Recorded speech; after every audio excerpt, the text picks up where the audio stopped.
Hey, everybody, welcome back to Pro AV Today. I am your host, Ben Thomas. Our conversation is one today that really a lot of people are asking questions about, and it revolves kind of specifically around RF frequencies, especially in the audio world. You know, that's one of the biggest challenges when you look at the FCC regulations is that in 2017, they obviously made some updates and mandates that went into effect in 2020, specifically relating to spectrum restrictions and things like that. And obviously that impacts us as a community pretty significantly, not only from a technology standpoint, but from an operational standpoint. And I said, well, I don't have all the answers on this, but I probably know somebody who does. So I said, let me reach out to him and bring him on the show. And naturally, that's my buddy Karl Winkler over at Lectrosonics. Karl, thanks so much for coming on the show. Yeah, thanks for having me. You know, Karl, anecdotally, it feels like we live in a world where the wireless technology that we have access to from a function standpoint is more advanced than it's ever been, right? But it feels like the restrictions are so much tighter than they've ever been. And maybe that's recency bias. Maybe that's just not having as much experience specifically in the comm side. But, you know, would you agree? Or do you feel like we're technologically super advanced, but we're having challenges specifically with that regulation side? Yeah, I would agree.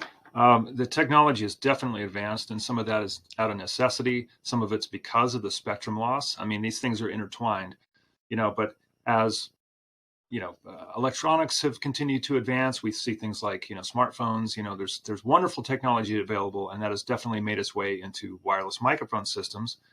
The biggest regulation changes aren't that the restrictions are that much tighter. They are a little tighter. But what's happened is we've lost a tremendous amount of spectrum, about 2/3 of what we used to have 20 years ago.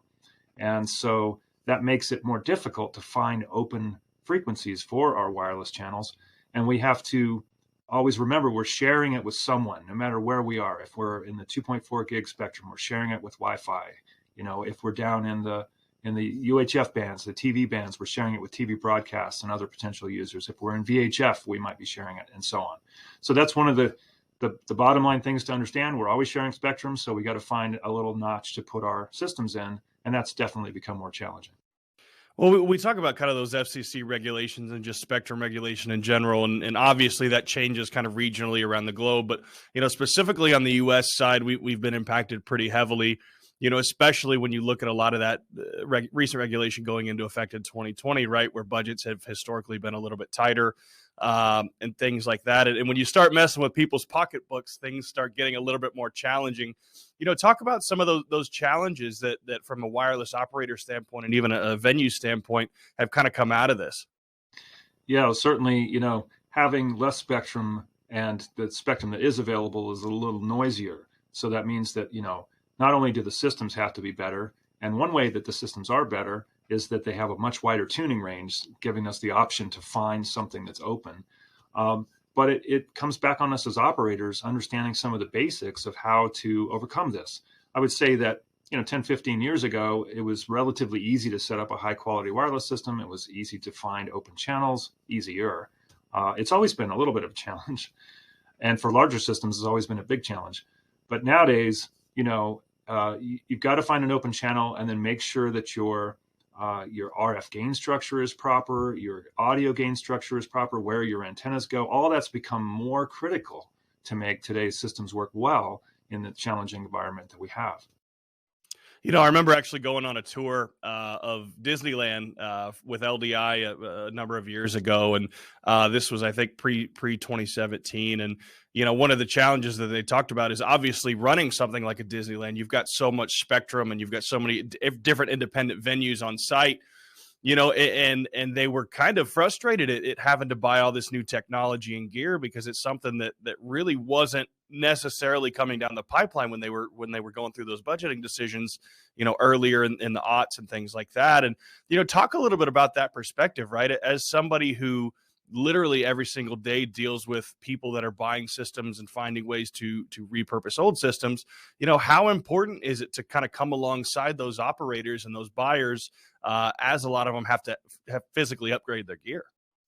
Yeah, no doubt about it. We've gotten involved in a lot of different ways. Certainly we make ourselves available to advise and help coach them. But there is the pain of having to renew equipment when people didn't necessarily plan on it. I would say that the the lifespan of this type of equipment has become shorter because of this. If 20 years ago, you could buy a high quality wireless system and expect that it would be usable for more than 10 years as long as you took good care of it and used it properly. And that's gotten shorter simply because the regulations have changed. Spectrum's gone away. People have had to move out of areas of the spectrum that they had available before. And that meant either getting the equipment updated in some cases, if that was possible, or replacing it. So it's definitely had an impact on budgets. And it's harder to say. People ask us, okay, are they done making changes to the FCC spec? Who knows? And we say, well, for now, and it's impossible to predict. These things often come, as the last big change did, from Congress. They decided to auction off some spectrum. That was not even the FCC's choice. They're sort of the henchmen. It's like, all right, FCC, you got to figure out a way to make this possible. And they did, but it was mandated by Congress. So these things can happen. Well, in my opinion, it's increasingly more important, really, not only for like venues and installation tech, but also like those portable, on-set systems, things like that, to really have dedicated wireless technicians, right? And historically, that may not have been a role for something, below a high production level. And, now a lot of operators and even A1s and audio techs are having to assimilate that role. As we're kind of stepping into the next generation of RF availability and even things like, heavier populations. You talked about Wi-Fi bands being kind of increasingly more accessible. What are some of the challenges that people that are newer into the wireless operation world are facing, maybe that they didn't have to face 5-10 years ago? I agree with you 100%. I think more types of operators have to become familiar with wireless, and at least from the basics of what not to do. So let's start there. Things like A2s, like you said, monitor engineers have definitely adopted the responsibility of wireless, certainly on film sets, so the familiarity has to be there. You kind of have to understand the basics of it. And the good part is the equipment's become easier to use despite the complexity and the flexibility. All of us manufacturers have worked very hard to make these products easier to use with shortcuts and nicely laid out interfaces and logical processes and things like that. And we have to continue to get better doing that. We've created software tools to make it available, to make it easy to set up larger systems and things like that. And we've created, videos and tutorials out there, so that people can become familiar with what's going on. In fact, in 2020, I did a short series called Wireless Side Chats that starts from, the basics of what Spectrum is into why we use wireless mics, and then, some of the pitfalls. And, those have been viewed thousands of times. It's wonderful to see that. And I think that the resources are there. People have to choose to dive into that stuff, though. They have to decide, I need to become more familiar with this. Let me go look at what resources that are out there. Anyone doing that should contact manufacturers and ask them, hey, how do I get more familiar with some of the basics, not just your equipment, but just the fundamentals? And we have things to point them to from ourselves, from other resources and so on. And there's plenty of training material out there. So all of that's really important, I think. Well, what's really interesting, I think, about not only the kind of the wireless and the audio standpoint as well, but when you look at kind of the macro AV and technology industry, we're finding our ways into places we haven't been before, whether it's schools, whether it's hospitals, whether it's hotels and things like that. And you talk about people that are trying to find out some of this information, and that kind of bears the question, okay, where do people go that know literally nothing about hardly anything that are now asked to be taking care of this, right? I mean, as you are kind of moving into some of these new worlds and in new verticals, what are some of the things that are tangible, hard takeaways that people can pull off? Well, first off, systems should be well designed by professionals, in my opinion, and they should be set up by professionals so that anyone can use them when the time comes. So, I'm not a fan of the situations where people sort of gather barely enough resources together to get kind of low grade gear, and they don't really know much about it. And this is common in, let's say, churches where, they have limited budgets. In those cases, I always advise them, it's like, have just the bare minimum number of channels of decent quality equipment. And then if you have a larger event like an Easter, event, Christmas holidays, that sort of thing, rent in some gear, and in fact, just budget to bring in a pro to help you with it. It's not that that's less expensive than buying a bunch of low quality gear and then paying a heavy price in failure.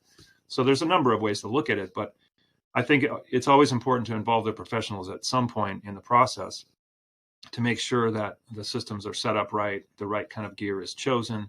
Ultimately, it will save money to do that. Well, look, if you've ever watched the show before, I clamor pretty much every single episode about partnering with an integrator or a local installer, because you're right. It's Absolutely. difficult to be an expert across all different disciplines, right? It And is. we have this conversation in IT all the time too, with the IT and AV communities kind of spilling over, where there are things that we don't know about other industries that an integrator or a partner or another manufacturer does know and is willing to help with. But you talk about house of worship, and we mentioned kind of education, hospitality a little bit too. But what are some of those newer markets that you're seeing a lot of this RF and wireless technology emerging in? Yeah, those are some of the ones for sure. I mean, it's been there for a while, but I would say that, you see hotels and resorts, doing weddings, you see wireless mics showing up there. And oftentimes, if it's a larger resort, they'll have a local AV company on retainer essentially to come out and help them do this. It's pretty hard for the hotel staff to get their head around that kind of stuff. So that's the place I see it most often. Um, but it's becoming more common in churches because they're trying to kind of, if you will, up their game. Have a more polished presentation. That's one of the most common places I see it as well. And it's a real challenge for them to do that in a lot of ways. You hit on it a minute ago. It's almost like trying to find a needle in a haystack, or just try and guess something that you may not always know. But what's next, right? Whether it's FCC regulations, whether it's technological innovations, whether it's training, what do you see next in the RF and wireless space? Yeah, all of the above, honestly. Again, it's hard to predict what Congress might decide about the spectrum and its, let's say, monetization. um, the FCC is basically trying to make sure that all users have some way to get their jobs done, whether it's land mobile radio, marine, like you said, air traffic control, communications of all kinds, as well as events, live events, and as you said, handled different in different countries. But they've got a tough job to do.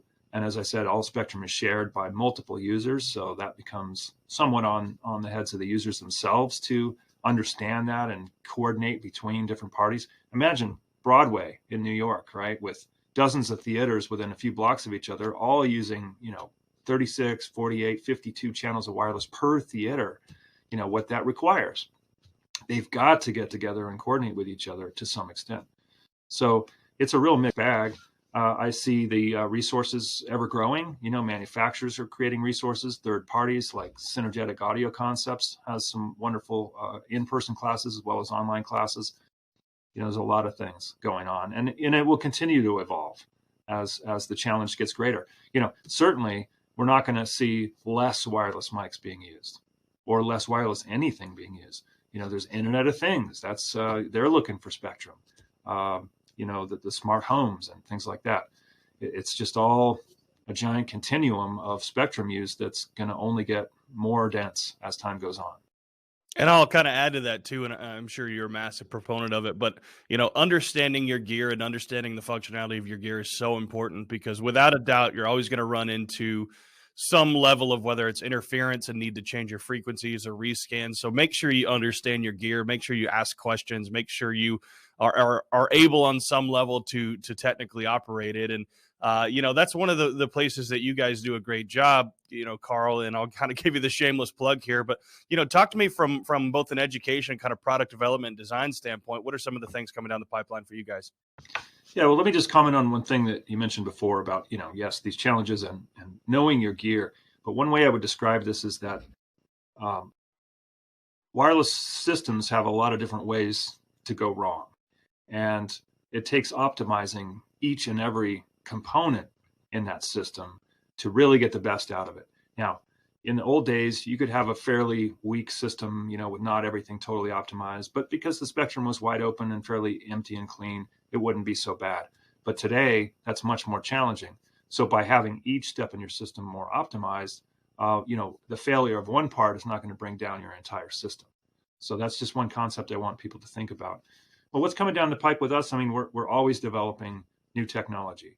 And we've got markets including film and television production where we're very well known. We're making, little tiny miniature receivers, something that our market demands is portability, lightweight, high channel counts, and very, very high performance audio-wise and radio-wise. So that's what we have to work on.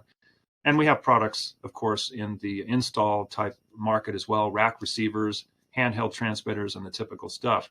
And it's always evolving. We're always adding technology to it. We're adding features to it. So many things these days are software driven. There's the hardware component, the actual radio transmitter itself, the radio receiver, your antennas, your audio circuits, and so on. That's a constant and always improving. But what happens in between there is more and more based on software. So, we're adding software developers to our team, as well as keeping the hardware guys very, very busy. So there's always things coming down the pike. Look, Karl, I mean, I know you guys are doing some incredible work, and I'm sure we'll find a way to have you back on the show. It's always a hot topic, especially when NAM and Infocom season roll around. People are always asking questions because that's the time naturally where people are looking to do a lot of upgrades to their systems. So Sure. Appreciate you coming on, and looking forward to having you back on in the future. Thanks so much, Ben. My pleasure. And thank you guys for tuning in. Be sure to join next time.